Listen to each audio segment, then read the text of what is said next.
French territory where Carlos Boulozan once lived to tell the story of the rain, sweat, glory of Mike Jackson men who fight the destination we were destined to end. Left the writing on the wall in the halls of the Nippon Khan. Others transformed, majority Decepticons. But my conception of the...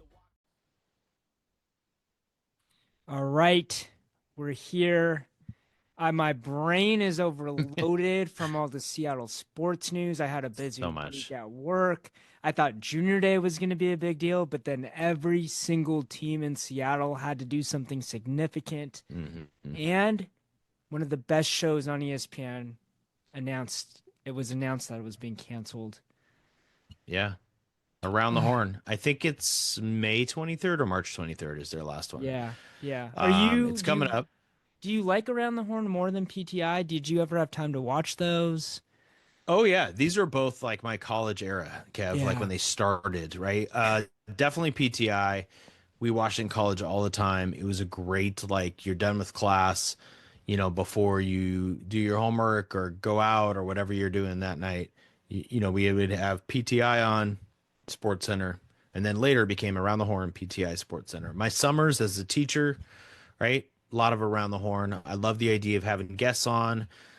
Everybody's spitballing questions. You know, I think for me, the big bummer about it is less about Around the Horn itself, even though I think it's a solid ESPN show, and more just like what's happening to, unfortunately, Are we video.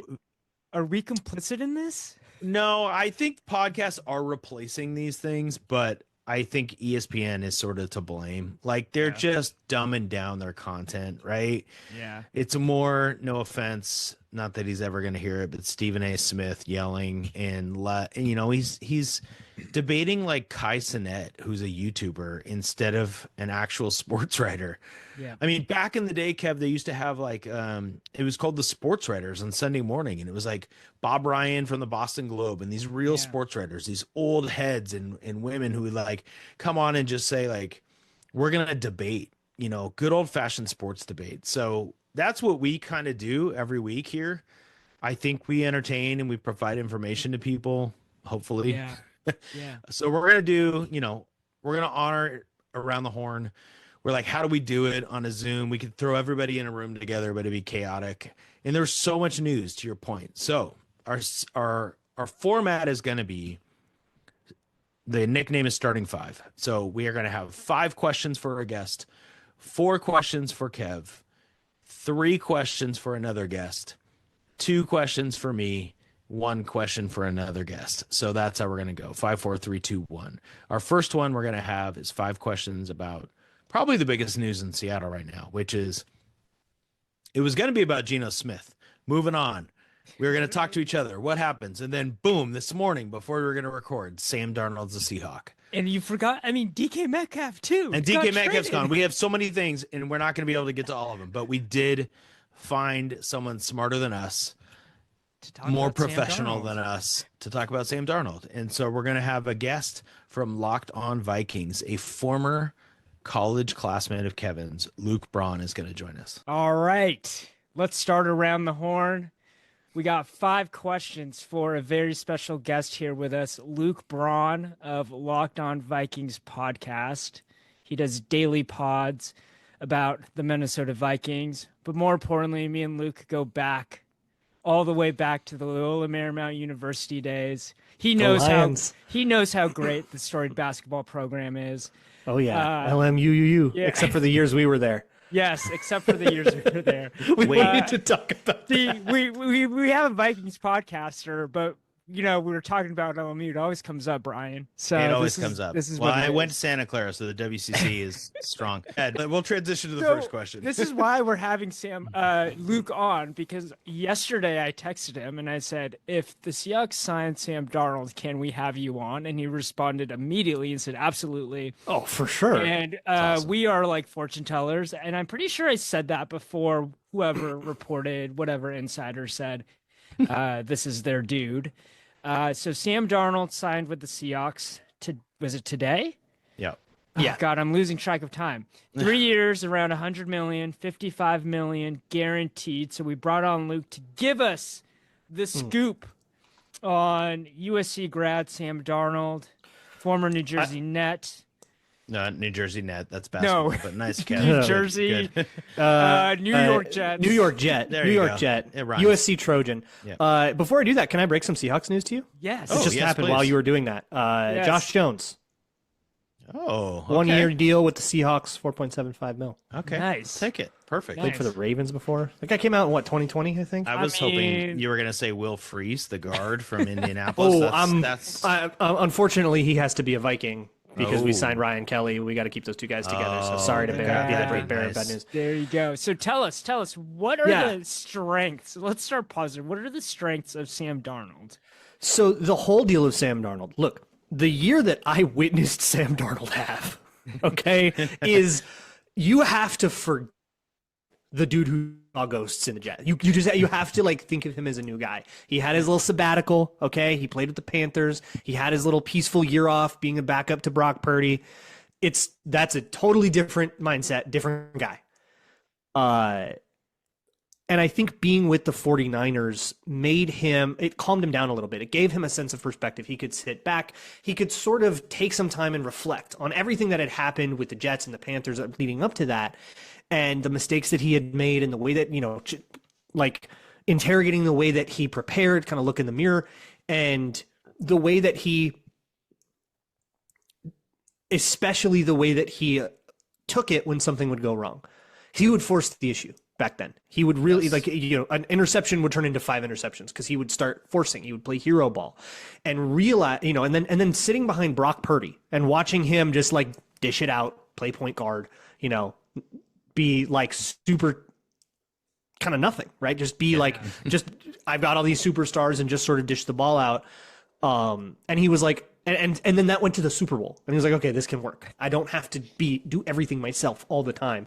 Put him on a team with Justin Jefferson and Jordan Addison and TJ Hawkinson, and then suddenly that can work out. So to more specifically answer your question, the deep balls were unreal. Mechanically, Sam Darnold is beautiful. Oh my God, it's so much fun just to watch him, the way that his hips like tighten, the dissociation between his shoulders and hips, which you kind of want if you're a golfer. You probably understand. You want your hips to move, then your shoulders to move. Same deal with throwing the ball. It's the same biomechanics. And he did a really good job at having a short memory. He would have a bad play, and a lot of this was Kevin O'Connell in his ear saying, hey, chill out, next one, you're good, like trying to work him out of that. And there were a lot of moments where Darnold would throw a terrible interception. It ended up not being too many interceptions. There were some dropped ones, got a little lucky sometimes. But if he would throw a terrible interception, the next play, shot play. And it just instilled this idea in him. We believe in you, dude. You are everybody. You got Justin Jefferson on the bench going over to him and being like, hey, we're good. You're good. It's totally fine. 3 and out because the defense was insane. And get back out there and go throw something incredible. One of the best things that he did, one of the best games he had was in Seattle. Oh, yeah. And there is something weird about Sam Darnold in the rain. He did his pro day in the rain too, like famously killed it in the rain. I don't know what it is about that dude in the rain, but he went to like the rainiest place in the United States. So this has to work. But I think it's explosives. Like he's so good at finding that safety that stepped just one wrong way. It took one step the wrong way. Not a bust coverage, but just a safety that slightly wasn't perfectly efficient on the thing, and then finding a 65-yard bomb on that. And he is an unbelievably aggressive and greedy quarterback. And that can be a really good thing because the Vikings were an aggressive and greedy offense built to maximize that. But very crucially, they never gave up on him. He threw 3, should have had 5 interceptions in a game against the Jaguars. And the Vikings didn't score a touchdown in that game, even though they outgained the Jaguars like 3-1. And there was not a lick of a notion in Kevin O'Connell's mind to bench him the next week and try Nick Mullen. Like never, ever, ever, ever. Yeah. So I think once that pressure is off and it's like, dude, we 1,000,000% believe in you. Go take your risks. We'll eat the interceptions and we'll take the explosives on the other. Like once you're there, this dude will work out, and he is a much different guy than he was when he was on Monday Night Football seeing ghosts. So you got our whole listenership very excited about Sam Darnold. That's what I'm here for. I'm such a fan. Brian, I think it's great for you next? guys. What's coming Well, next? I Number want to 2. point out to Luke, as a native Seattleite, that there's actual more annual rainfall in Houston than Seattle, but Houston does play indoors. They play indoors. They don't count. Yeah. No, it's gray here all the time, Luke. It doesn't rain as much as people think. Yeah. But we'll take it. If it rains on game day and that helps Sam Darnold, I'm in. Actually, interesting you talk about explosives. This is related. I'm curious if what they'll ask Sam Darnold to do will be less explosive than they asked Geno Smith because of the trade of DK Metcalf and that Mike McDonald built a defense with John Schneider last year that was solid. I mean, I guess it's top 10. To me, maybe it's because I'm comparing to the Legion and Boom, but it's not, it's not elite, but it's good. It's certainly better than what they had. And they want to go running game without an offensive line, but they want to build this sort of Ravens profile. But with that said, do you think, as an outsider, how would you compare Sam Darnold to Geno Smith? Because that's the big question. Everyone's saying There's we're a lot getting of Geno younger. lovers. We're Yeah, getting a yeah. 27-year-old Geno Smith Instead of a 30. That's the line that's being thrown around. Yeah, younger and cheaper is a really nice PR way of saying worse. It's more aggressive. You know the old thing where like the Seahawks have never played in a normal game? You're not getting closer to normal. There is no part of Sam Darnold that will be normal, and it's going to be fun. Yeah. Like, I think you have to go for shot plays all the time because he can make any throw to any level of the field. And you're going to have to correct me if I'm wrong, but I believe Geno could too. And Geno was very good at timing. Sam Darnold's very good at timing. Yeah. Like, very good at keeping things in rhythm. I think Geno's probably better at erasing pressure. But I think the problems with that are overrated. The 9 sacks the Vikings took in the playoffs and then they fell to the Rams. I don't know how much of that was on Darnold. And the Vikings played an offense that had him hold the ball forever. I mean, they had 20-yard routes all the time. Like, it was shot play, big deep post, 7-step drop, play action. So he was back there forever. And it wasn't because he was, struggling to read the field. He was waiting for stuff to happen. Yeah.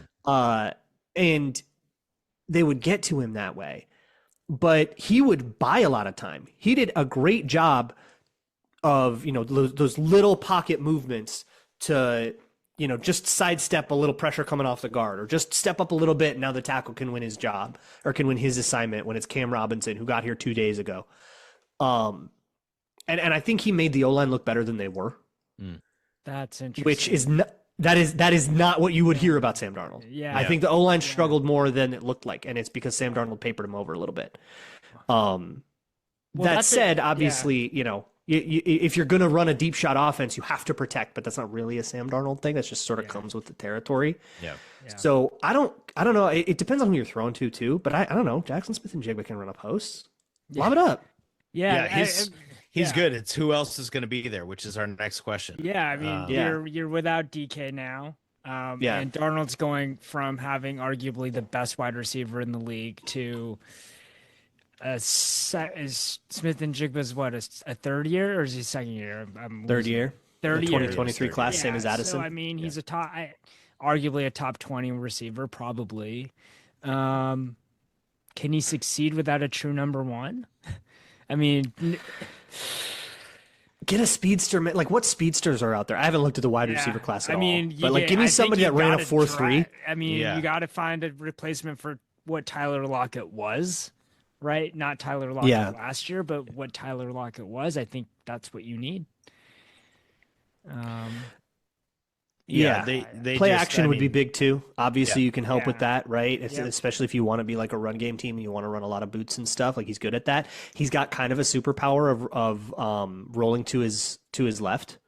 Right. He's like really good at that, which is awkward for defenses because they're used to going against right-handed quarterbacks that don't like to roll to their left. So they will tend to overload things away from that, and then you can kind of you can sort of get them out of their comfort zone that way. But it doesn't matter who it is. I mean, there were times when it was Brandon Powell and he would be zipping one into, Jalen Naylor through this really tight window. He's going to define your offense by taking a lot of risks. And you just have to kind of meet that where it is and don't get scared of it. If he throws an interception, don't go run right at it. Let him work it out. And you will suddenly have a 65-yard touchdown that erases the interception entirely. But I'm saying that I wouldn't do that if I were there. Yeah. But I'm not Mike McDonald, right? Like he's got a different thing. Right. But if I were a team that were acquiring Sam Darnold, I would embrace the insanity entirely. Yeah. Definitely a deep threat. Or, like who's the tight end? Is that a solved thing? Under contract. Noah Fant can get TJ. But like they can run a dig, right? Like you don't need that guy to only run 5-yard routes. That's the only thing that you can't have out of your tight end where it's like, oops, it's only Jason Witten and he's 49 years old. Like, and that's a lot of teams that kind of cheap out at tight end and think of him more as like a sixth O line than a real pass catcher. Yep. You just want to be able to run those routes. But I would say pair somebody with Jackson Smith and Jigba. Yeah. I think JSN can be a 1. I think he can be like, a guy you funnel the offense through, and you just need either, like you said, Kevin, like a Tyler Lockett replacement. But I don't think you need to do like, we need our guy that was like DK and our guy that was like Lockett. I think, you got your JSN, and I need another guy that takes the top off of things. Give me somebody that's going to blow stuff up. If that's, I'm pretty sure Hollywood Brown is not on the market, but someone like that. Right. Or whoever that guy would be, maybe in the draft. But obviously, drafting defense, go grab Kenneth Grant out of Michigan or something like that. Nobody's going to be mad at you. Yeah. So let's actually move to the draft. I mean, eventually you'll start thinking about the NFL draft and after this free agency craze goes away. But this is one of the things, if you didn't know this, I've repeated this several times and it blows my mind. Since 2012, after drafting Russell Wilson, the Seahawks have only drafted one quarterback.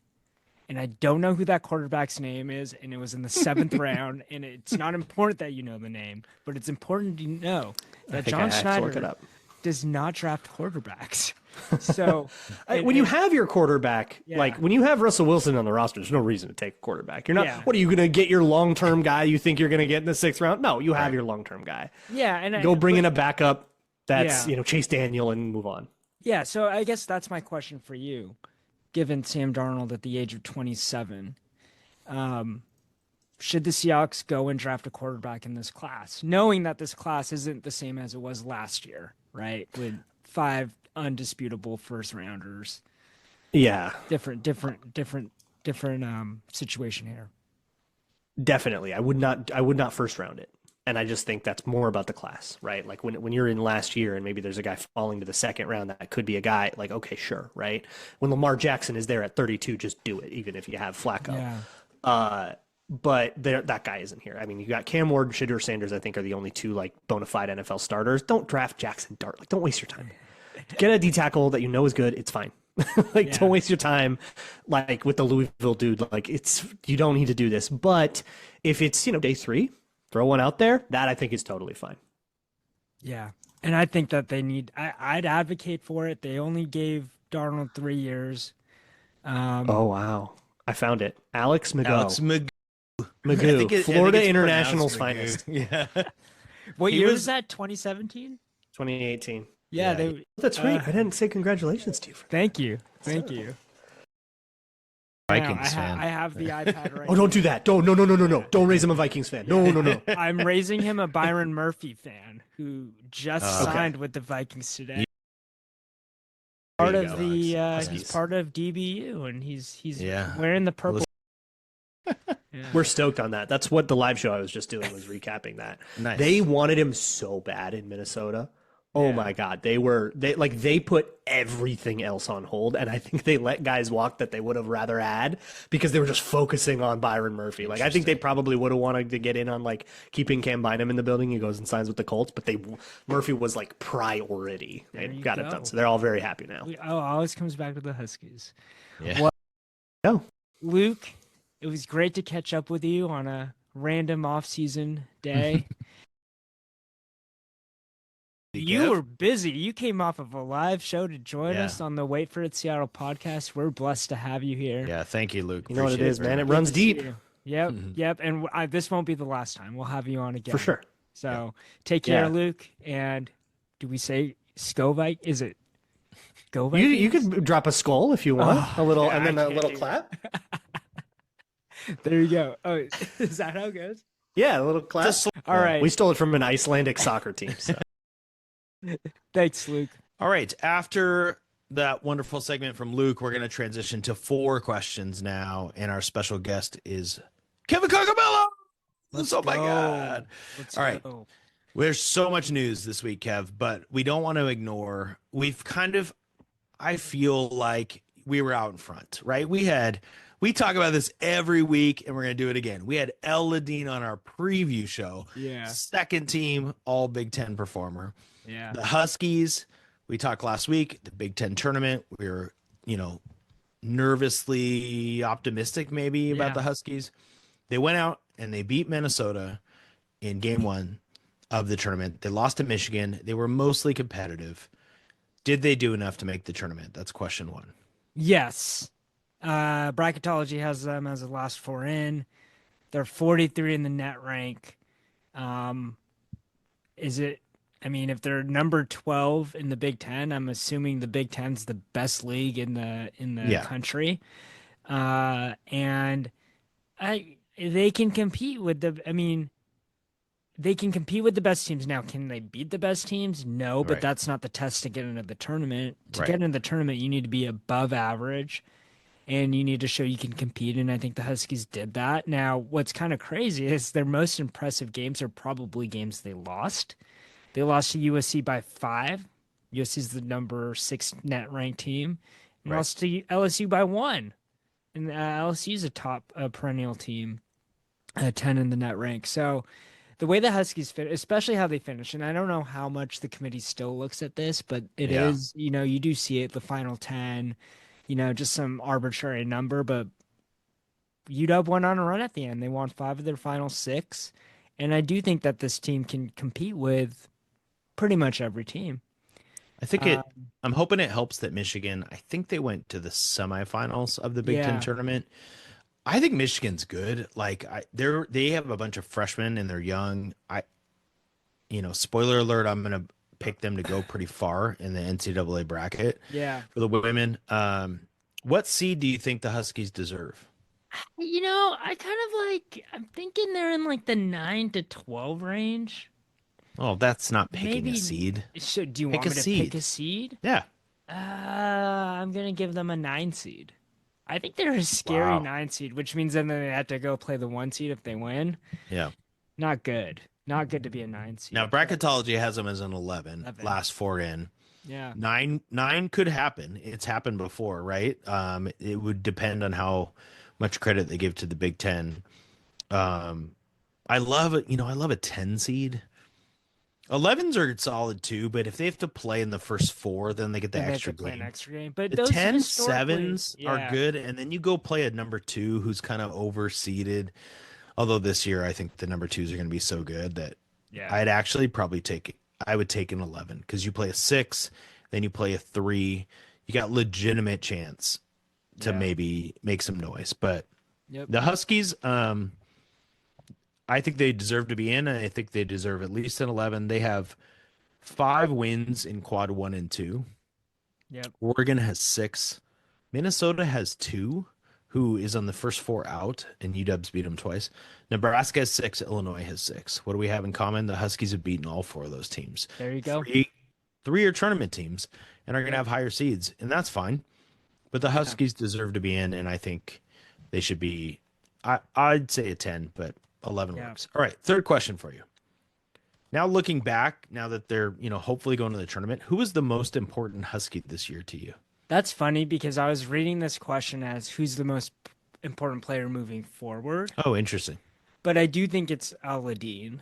Okay. I think the level of scoring and her shot making ability, and to be able to be the person on this team, the focal point on offense, I think that's just by being that person, she makes everyone around the team better. And I think you juxtapose that with the men's team who didn't have that person all year. Great Osibor was not the person you could give the ball to at the end. The dude, the alpha is like, we talk about basketball a lot, right? So I think she's the most important person. I'm going to disagree with you. Yep. I'm going to say Delia Daniels. There you go. I don't disagree with any of your arguments, right? Yep. It's just a matter of like what we mean by important and what it does for the team. And I don't think I would have said this even 2 weeks ago. I almost want to say Hannah Steins. Like I just have come so far with Hannah Steins and what she does. But every time the Huskies are in trouble because they can't get the handoff to the guard or the action that they run it all through Daniels. Yep. And she just goes at the defender, or she gets the board, she defends, like she just, everything runs through her. And I think it's so cool for her. There was an article recently where she talked about coming home to be able to finish her career, as a Garfield grad here, as a grad student, and just be as important as she is. Yep. That's a segue for our next question, our final question. How do they bridge the gap next year to the top half of the Big Ten? So instead of being 12th, let's get him in the top. I mean, even conservatively, the top 9, which would be the top half. Yeah, I mean, the baseline is you need to retain everyone that has eligibility, right? You can't lose anybody. And then I'm really interested to see how much of a jump Coppinger makes. I mean, if you look at the minutes the past 6 games and the who's playing, I mean, they're really running like a 7 to 8 person rotation, more 7. Right. And Coppinger and Brown are the people coming off the bench. And how good can Coppinger be? And I don't know you're bringing in a great freshman class, but I don't know how much they're going to play. I mean, you're transitioning in the Big Ten. I know they're talented, but I think you got to retain everyone. And then if you don't, it's kind of like the same with the men's team, how you kind of project forward, but like who comes out of the portal?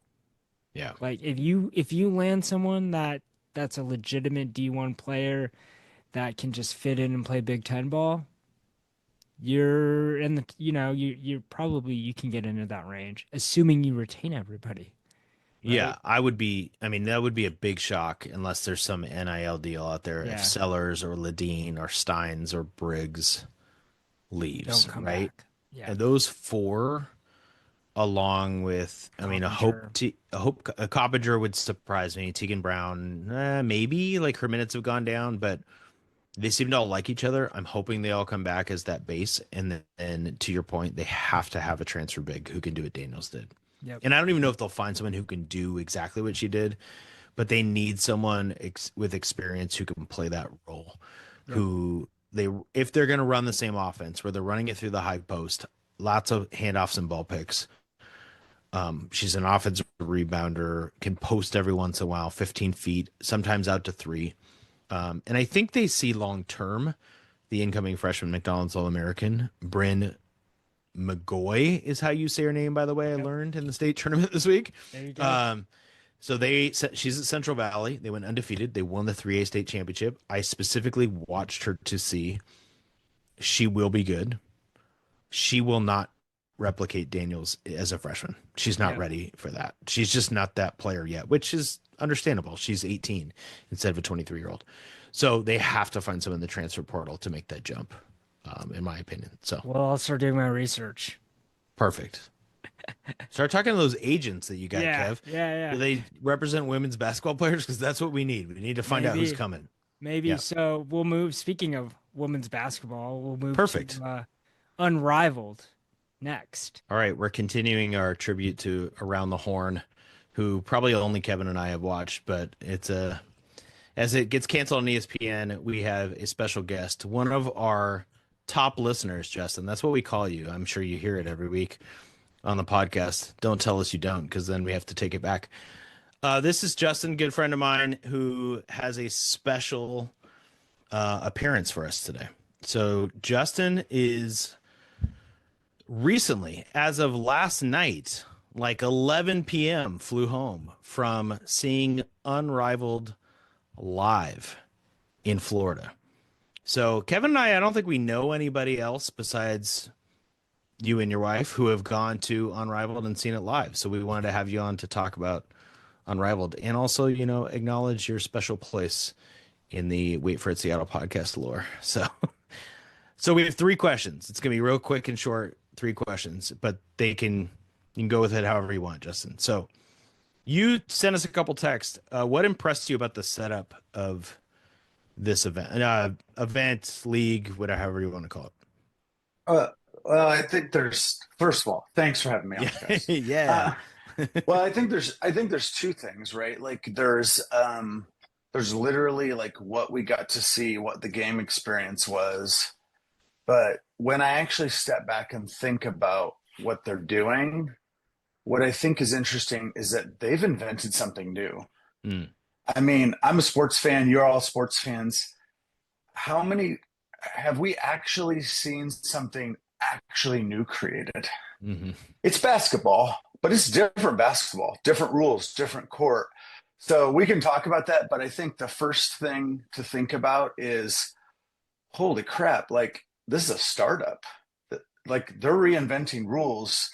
They've taken a off-season league and brought it domestic, and they've changed the ownership concept. So that's probably a really long philosophical conversation. But I think that's an interesting place to think about. To answer your question, I think more directly, like what was my impressions? What was impressive about it? Like the actual play on the court. So it's 3-on-3. It's a smaller court. They weren't effing around. They meant it. They're playing hard. There was a lot of shit talking. That's interesting. I've never been to get, I guess, to bring it back locally and to think about Seattle sports. Like Brian, I assume you've been to one of these Jamal Crawford SPU gyms. I assume you have been. I've been. Have you been, Kevin? When it was at the Boys and Girls Club on Rainier. So if you you can find my coverage from 2010 when no one went except me. But were they always called pro-ams? Is that they were? No one's reading that. Yes. Before it wasn't even the Jamal Crawford Pro-Am. It was just the Pro-Am. Okay. And they actually had it at Rainier Beach High School. So I'm giving you this is a long time. And then it turned into something, right?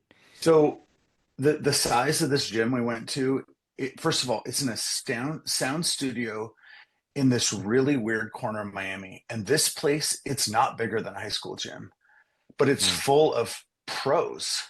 And I texted you guys, but Asia Wilson walked by us the second night. Derek Fisher was there. Udonis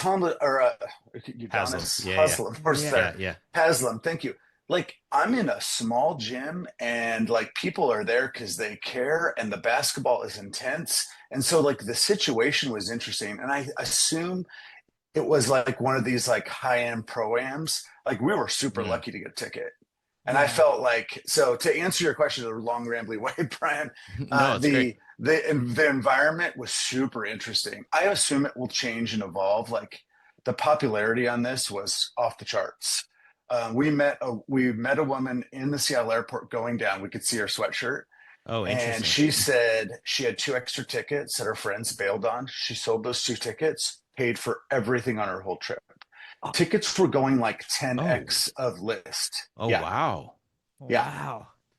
That's really interesting because I was looking at the TV ratings, and thinking about this and what's the future of it and does it work kind of. And obviously you're a fan of it. You wanted to go, you saw it live, but you were impressed by what you saw. And so the ratings are average 200,000 viewers, which is solid. It's MLS range right now. Obviously the WNBA had some great viewership. I was looking up, I'm is the NHL comparable? They're actually better, but it's off-season 3-on-3 basketball. It's not the regular season, number one. Number two, they already have a contract for 2026 to 27 guaranteed. So to your point, Justin, we know this is happening the next 2 off seasons. And I'm gonna tell you guys, like the production. I just sent you. I snapped a couple pictures like from the lobby. The Yeah. production in this building, it was slick. And I'm here to tell you, I had more fun at this game than I had at a Storm game. There you Interesting. go. There you Okay. go. So, watching all the games that you watched, and all the players you watched, who impressed you? Just like off the cuff, like who do you want to write home about? Yeah. Just notes to the viewers. You guys didn't tell me what you're going to ask. I thought about this, took some notes. Oh, There you let's go. go. See? I thought you might ask this. Okay. So the first night I was in row 3. The second night I was in row 2. There's only 8 rows, so don't be that impressed. But I was close, right? Yeah. So players that were, I would say, extended my expectations. Rakia Jackson, that rookie at the LA Sparks, phenomenal. Still raw, tough as nails, awesome. And a player I don't really like that much, but who blew me away on the court, Skylar Dickens-Smith. She is a dog in that 3-on-3. Oh, that's interesting. She's already kind of nasty and awesome. And on a 3-on-3 fast, short court, wild.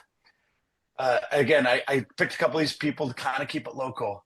Jewel did not look great. Yeah. Jewel did not look great. And then I'm going to tell you, Alyssa Thomas just got traded to Phoenix. She almost can't play basketball. It's wild. Oh, interesting. She can't get her hands above her head, and she just trucks everyone like a linebacker. So Alyssa Thomas and Jewel look terrible. Rakia Jackson, Skylar. There were a couple other Ray Burrell. A couple of the youngs looked good.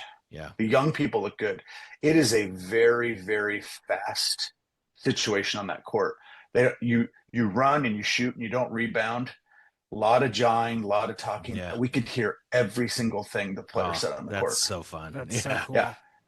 The Skylar Diggins-Smith is interesting because Justin, you and I watched games together, went to games last year, and we both kind of had the same impression. Like, she does some good things here or there. Not a total fan of her game in the 5-on-5 Storm context, but I wonder if she'll have a little new life without Jewel there and really running the show with a young rookie, hopefully next to her. I'm hoping they don't draft a big. Please don't. Please draft Olivia Miles. I'll take Paige Beckers if she falls. Either one I'm good with. Yeah. But yeah. Okay. We have one more question for you. The question I asked, or I said 2026-27, we know it's in, but do you think this is sustainable beyond the next 2 years guaranteed TV contract? Well, I've read some things, a couple of things. Yeah. So the TV contracts there, they have to have this income stream to make this work. Yeah. I mean, what's so interesting is I think this is 8 or 10 weeks. Most of these players are getting paid more in this 8 to 10 weeks than they're getting paid for their whole WNBA season. Right.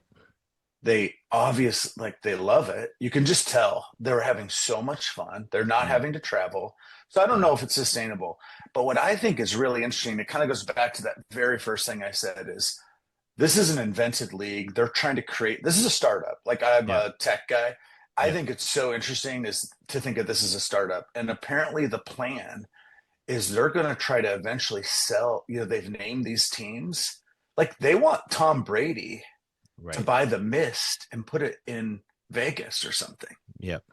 Yeah. So I don't know the answer to this, but I'm going to tell you like the fact that this is player owned, and at least at first it seems to be working, and they're getting sponsors and they're getting a TV deal. I think it's at least interesting to fantasize and think about like, is this a disruptive concept? Could this work? Yeah. You see, I don't know if you follow like Sammy Whitcomb on IG. She just won the championship in Australia. She's Australian, so maybe that's fun for her. Most players don't want to go to China or Turkey or Australia. Man, it'd be fun for them to be able to like double up their income. So I kind of hope it turns into something. I like that it's condensed and small. I don't know the economics of it, but I think it'd be interesting if it worked because it's a lot of fun. It's different games, so it's fun to watch. Yeah. I don't know. I have heard that they're trying to sell the franchises or whatever, partition them off to local owners, right? So I don't know if the Roses and look at these NWSL team sales. Look at these franchise. Like it seems like there's so much cash being ready to invest in women's sports right now. Like what the Denver NWSL team went for, I don't know, a lot. Yeah. 100 million or so. I can't remember the number. A lot. So it'd be surprising if they couldn't find investors to do this. The players are obviously into it, but ultimately, you guys know this, like the media has to work. They have to have the viewers. They have to have a TV deal. That's because at 805 people in that arena, that's the seating capacity that I was just in 2 days ago. That's not gonna float this. They got to have a media deal. Yep. Well, maybe we can get the Seattle team going. We have our group of owners right here, 3 people. Yeah, absolutely. I'm just thinking of what I would rather do. All right, go ahead. I was just gonna say, I think the other part that the part everyone's talking about is for this to work, Caitlin Clark's got to play. I mean, that's how it is right now. It's working in this capacity, but it takes a huge viewership jump with Caitlin Clark. I don't know if that's sustainable for either the WNBA or Unrivaled long term, but maybe it is. Maybe Caitlin Clark is the player that shifts the thinking enough. I don't know. So, Brian, it's interesting you said that. On the flight home last night, I was thinking about this a little bit. Like, how will season 2 be a success? Yeah. And I think one thing to look at is, will anyone drop out? Yeah. Yep. Will everyone come back? Right. So, like, who are the major players that didn't go? Plum actually pulled out the last second, I think, because of her free agency. Right. Wilson didn't go. Caitlin didn't go. Well, Asia Wilson and Caitlin make truckloads of money. They don't need the money. Right. So I think it'll be if I think you're right. I think if Caitlin for sure, but if they need to keep all the big stars in to keep this floating.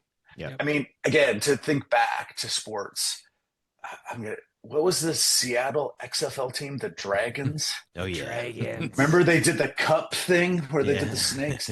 Like we've seen startup leagues just not work. So it was fun to go to sort of the inaugural season. I am curious to see if it can stay. Well, the last thing I want to plug is, and Kevin, I don't know if you've done this, but Brian's talked about this on the pod. I am a huge proponent, and this weekend was again this revolve your travel around sports. Do sports-based vacationing. Yes. Brian, you did that tour of MLB stadiums. Was it last summer? I mean, last year was my best example. I took Felix to Minnesota and Milwaukee simply to go to stadiums. We went to 2 baseball stadiums. We did other ones, but that one was truly like, I'm not going there unless I'm going to baseball stadiums. Yeah. Kevin, you've probably done it with the Huskies, right? You've traveled a lot and seen big I've games. been to Houston, Atlanta. Yeah. Oh, all the big cities. Yeah. I just, like, for anyone listening, like, if you want a reason to go somewhere, like, I'll tell you, I'd never actually spent time in Miami. We had a great time in Miami, and we did some basketball, but we did this trip. Yeah. So it's like, I don't know, go to a random soccer game or go to whatever and just have a reason to go. I think it's a cool reason to travel and just wrap a little bit of sports into a trip. Kev, just for context, this is a guy whose family has gone to back-to-back Women's World Cups in different countries, right? So he's speaking what he does for sure. So, Justin, awesome. It was a joy to have you. If we're considered a startup, I hope you're our first investor. I hope you I guess I should start paying for Substack. Huh? I subscribe to the pod, but okay. Yeah. Fair enough. Perfect. Thank you guys. Justin, thanks. Good to see you. Cheers. All right, we've made it to 2 questions. All right, down to 2. Down to 2 about the Kraken. Yeah, Brian, the Kraken, Kev, tried to hide. Well, that's not true. The Kraken tried to steal the headlines of the week, but couldn't. I mean, so Tanev, when I saw his name, I was like, damn, they got rid of the dude that has the funny profile picture when he smiles. Yeah, my guy, Brandon Tanev. So they moved Tanev. Yep. They moved Bjorkstan and they moved Yanni Gord. Yep. Can you tell us what they got in return and did they get enough? Yeah, that is the question for sure. So the Kraken got first rounders in 2026 and 27, plus a second rounder this year. So the 25 draft from Toronto for Bjorkstrand and Gord, who are 2 good players that will go to Tampa Bay and will totally help their depth. but they didn't need to be in Seattle anymore, my opinion, right? So the Lightning did not have a first rounder in 2025, so they couldn't give that. So they gave 2 future ones. I think, yeah, the Kraken also got a forward named Michael Easimont. Can't say his last name yet. It's like when they got Capo Caco, and I was like, what is his name? Easimont. Anyway, he's young, so I like that they got a young player back because that's what they need to do is just see if any of these guys stick, right? Like Capo Caco has been better. Shane Wright's been balling. They don't have any stars. That's the thing, right? But to answer your question, the Kraken now have 5 first-round picks and 5 second-round picks in the next 3 drafts. That's incredible, right? So they're loaded up. Yeah. They're loaded. Do you think there's a chance that they trade some of that, right, for some immediate help? It's got to be the question. Yes. So they will, and this will tell us whether Ron Francis is doing the job or not. That's my next question for you, though. Perfect. Is Mr. Ron Francis, and what's his title? Is he he's the GM? Yeah. Is he steering this thing in the right direction? The trades were the right move. So they got a second rounder for Tanev in 2027. So that's part of that 5 first rounders, 5 second rounders. So they're loaded up. Francis has already said, we're not keeping all of these. We're trading them for players. So that's intriguing. The question on everyone's mind is for who? Like, will Francis turn into? Get the right guy, right? Does it turn Yeah. into somebody who actually makes a difference here? Not Gord was awesome. Like one of my favorite players. Bjorkstrand had some great moments, including a playoff game winner. Brandon Tanev is a fan favorite, but they're all just like good players / good workers. In Tanev's case, great fourth line guy. We need some difference makers, and so draft can do that for sure. But you have to hit right, and Beniers and Wright are showing us, maybe not. Maybe they're not stars. So they got to do something to turn it around, and Francis will be judged by what he does soon, right? They've said they think they're closer than everyone else. So they have high expectations. I was thinking kind of total rebuild, go young, and they want to get back in the playoffs next year. So I think it's fair then to evaluate Francis and say, if you're not back in the playoffs next year, let's get somebody else to steer this ship. So, well, I think maybe they should hire you because we were just talking about the end of the deadline or precipitating the deadline, and you said there's definitely going to be some moves. So. Yeah, let's hire Mel White, who we had on the podcast Yes, before we hire me. Yeah. All right. Shout out to UW Club Women's Hockey. All right. We're joined by Seatown Sports. We're going to call you our own Seatown Sports writer, Patrick Leary, whose recent post was the Mariners aren't changing, an optimistic view of the Mariners. He's also Mariner Muse on Twitter, or one of the Mariner Muses, Mies. I don't know how you say that plurally, Patrick. I should know. We have one question for Patrick for the Mariners, and is, should we be worried about George Kirby? Good question. I would say short answer is probably not, but longer answer is maybe. Probably not, just because the injury doesn't seem particularly serious. Based on everything that's been said, he'll probably miss 3 or 4 starts in April as a result of this. And Emerson Hancock wasn't good last year, but they can survive with him for a little less than a month if that's what it ends up being. So, and he's also worked on some changes in the off season, so he could potentially be a little bit better this year, maybe.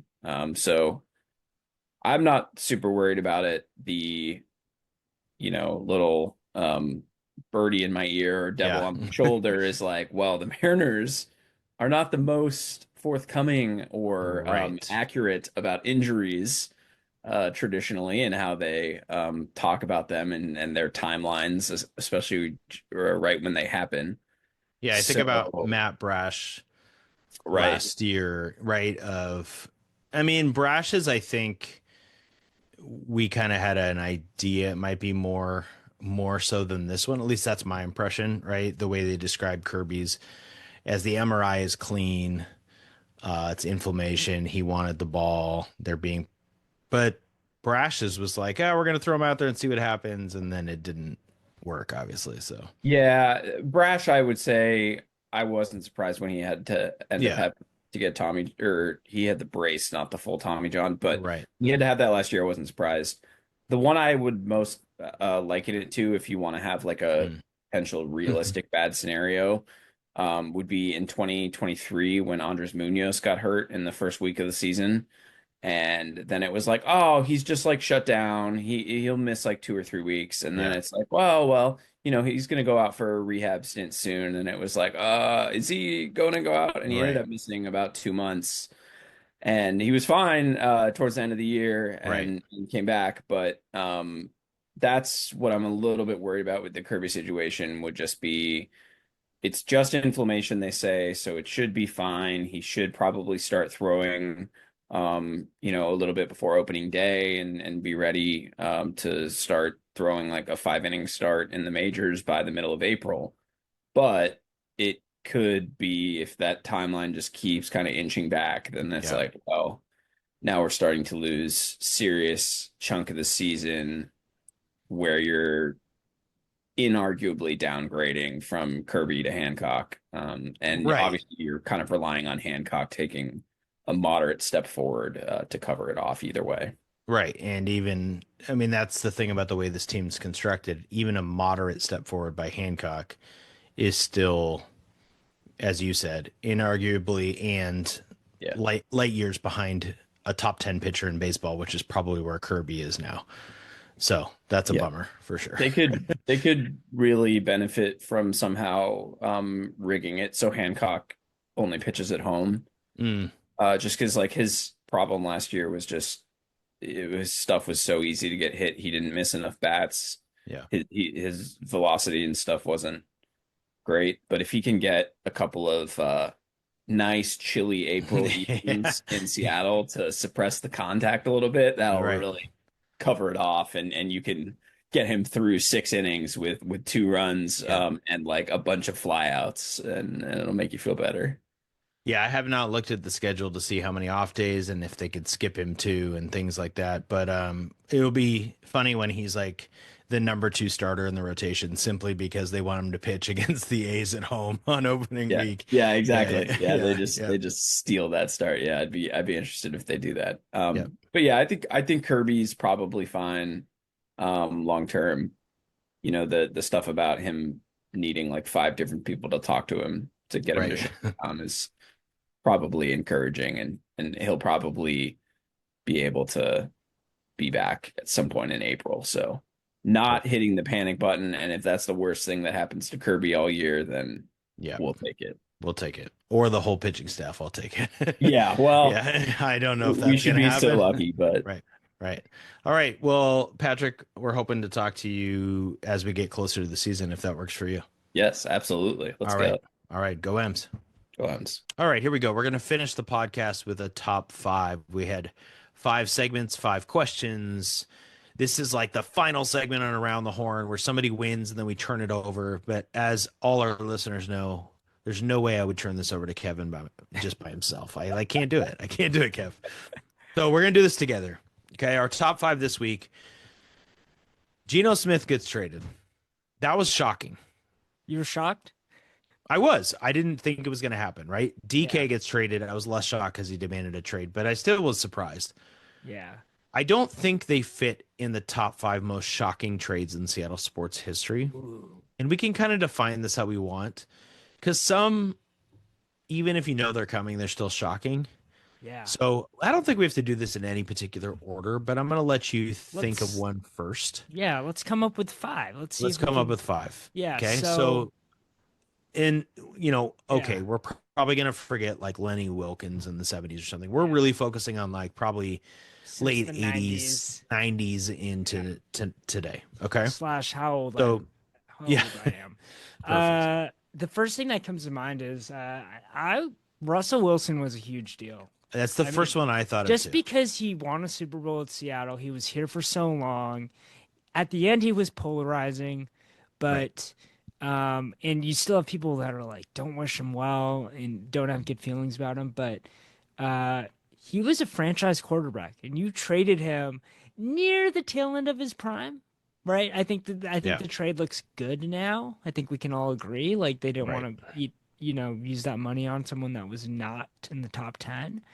But that was To your point, shocking. Kev, like he was, I would say, still considered top 10 when they traded him.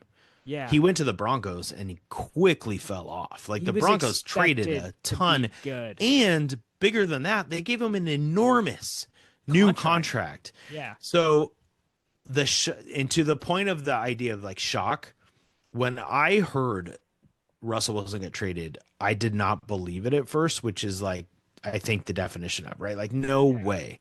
Yeah. And then you reading through it, you're just like, I remember saying to multiple people that day, I can't believe it. Yeah. Not even that I agreed, disagreed. It just like blew my mind that they would actually trade Russell Wilson. And then I think the stages of shock trades are first, I can't believe it. Yeah, there's a little grief. Yeah. And then there's like intellectualizing / oh, actually, I think this is good for us. Here's what we got back, versus the what are we doing? I think all Seattle sports fans and all these trades are like, well, maybe the return was great. Even if we slam the GMs, we still like love the trade because you have to convince yourself it'll be better. Otherwise, you'll be so sad. So I gave you Russell. What's brewing in your head? Okay, so the one that I get a couple Mariners ones that come to mind, but I think the first Griffey trade still has to be there. So Griffey, I cried. So same, like the grief part was bigger than the shock, even though there was still shock because he wanted out, right? Like, but I don't think the reporting there was no Twitter, there was no, there was not even MySpace at this point, right? So it was rumor that he was disgruntled, but it was kind of the thing where you thought, oh, they'll work it out. Yeah. And then he was gone. And for me, being 10 years old in 1989, and I think he got traded in 1999. I was 7 years old. It was the first time I cried. Is that right? 1999? Right? No, he or 2000. No, he didn't play the 2000 season with the Mariners. So okay. They traded him in 99. So it's about, from 10 to 20 years old. That's my youth, right? And this is the most iconic, best athlete I can imagine. I loved Gary Payton. I really liked some of the Seahawks players, but Ken Griffey Jr. was the coolest dude in baseball. And to that point, when I went to St. Louis, Missouri, and went to a Cubs-Cardinals game with my family a few summers back, we went on a little road trip. We sat next to a fan wearing a Griffey shirt, and he's probably about my age, maybe a little younger. And I said, "Oh, are you from Seattle?" Right? He said, "Nope, not even close. I've never been to Seattle."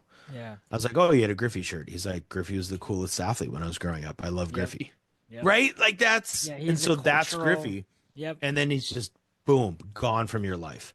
Yeah. So I'm with you. Like I feel like in some ways I'm still in mourning, even though he came back. Like I felt like it changed my Seattle sports fandom forever. Yes. Yeah. And of course, in 2 seasons, they have the best regular season of all time. That did help the mourning process, right? A-Rod, then A-Rod leaves. Ichiro comes. So like you have a superstar those years. And they won 116 games. The playoffs were so sad. I actually wish I would have appreciated that team more now in retrospect. Yeah. Right? Because they lost in the playoffs. Like it's really hard to win a World Series. Yeah. I was so mad at them for not winning the World Series in 2001 because they won 100. Yeah. Like I should have just anyway, I should look back more fondly. All right, Kev, do you have yes.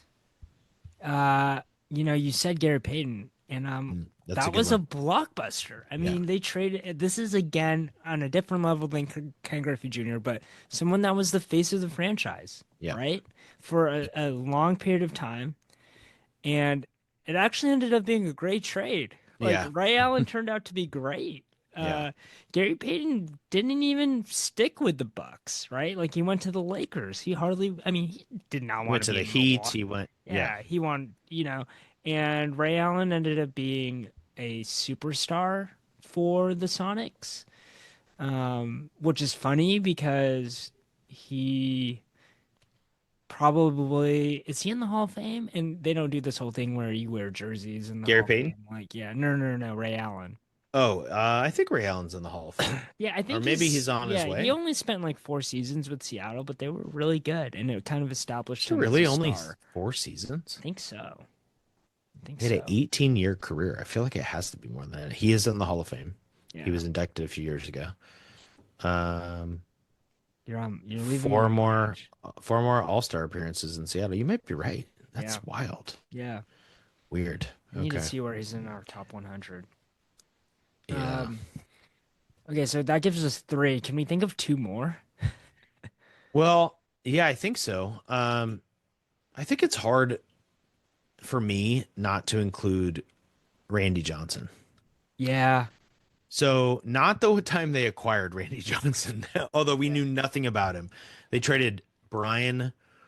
No, they got Brian Holman. They traded Mark Langston, which could be included on this list because Mark Langston was an all-star. I'm a big Langston guy on our Mariners draft. But when they traded Randy Johnson away, again, he was disgruntled. He wanted out. So it was coming, but they actually traded the best pitcher in baseball, right? Yeah. And they got Freddie Garcia back. They got John Halama, who was solid. Garcia and Carlos Guillen. Like they got 3 players who played for them and were part of that key 2001 team. Yeah. But Randy Johnson went to the Diamondbacks, and I mean he's in the Hall of Fame as a Diamondback because of it. Yeah. Like that was a big deal when Randy Johnson got traded. So I would put that in there. I think. Yeah. So I think the last one that I can think of Yeah.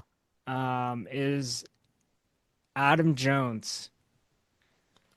Traded that's to the a good one. Traded to the Orioles for Eric Bedard because Adam Jones was good, and he That's was a really good one. going to be good. And the Mariners were at a point where they were like, "Well, we're just a pitcher away from the playoffs," or there was Yeah. outside pressure to do it, Yeah. and they did it, and it failed. And Adam Jones ended up being really good for the Orioles for a good portion of time. Like, He's like a kind of flamed out a little bit, but 5-time All-Star. Yeah, he's not going to be a Hall of Famer, I don't Yeah. think. I think he's barely on the ballot anymore, right? Because he Yeah. didn't play long enough. But in Orioles history, he's probably like in their top 15, 20. They have a really storied history, but Yeah. he's a beloved Oriole. And he was the next guy. Speaking of Griffey, right? That whole Yeah. deal. It was like Adam Jones is coming. Adam Jones is coming. And then Eric Bedard was also such a jerk. He was so cold with media and he was cold with fans and he got hurt that it just sucked. It just sucked. It was such a bad one. So Yeah. God, That's good. That's a good Why- list, actually. These yeah. are depressing a little bit, but it's a Yeah. good list. I hate that we have to talk about Eric Bedard. I think Sorry, that, guys. I don't know if there's a good Seahawks one. I mean, certainly you can go the flip side of it, right? Like acquiring Jamal Adams is an interesting one. Yeah. I think the Max Unger for Jimmy Graham is probably one of the more famous.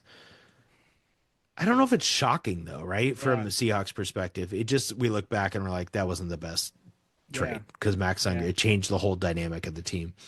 I don't know if there's a big shocker Seahawks one.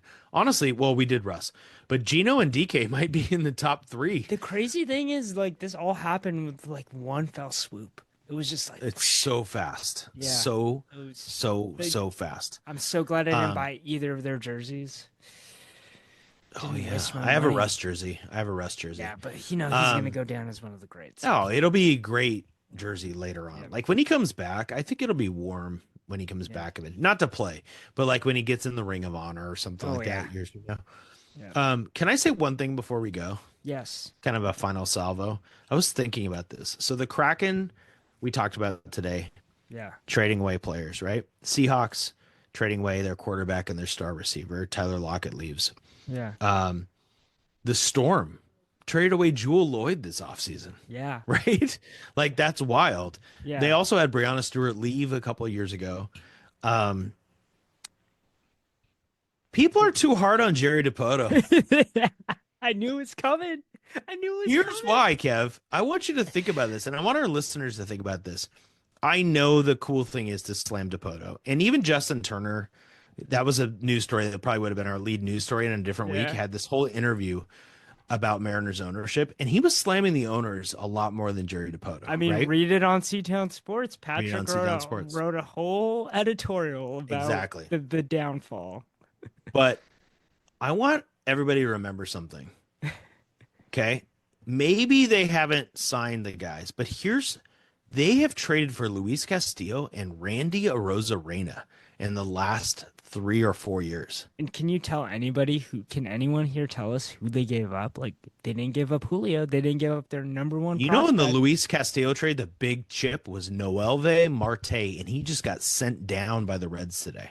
Yep. He's not even on the big league roster. Yep. Right. So the Mariners, folks, we're a couple weeks away, and they got 2 All-Stars in trades back. While everybody else is shipping away, the Mariners are here, baby. Let's go. All right. See everyone next week. We're getting closer to the opening day.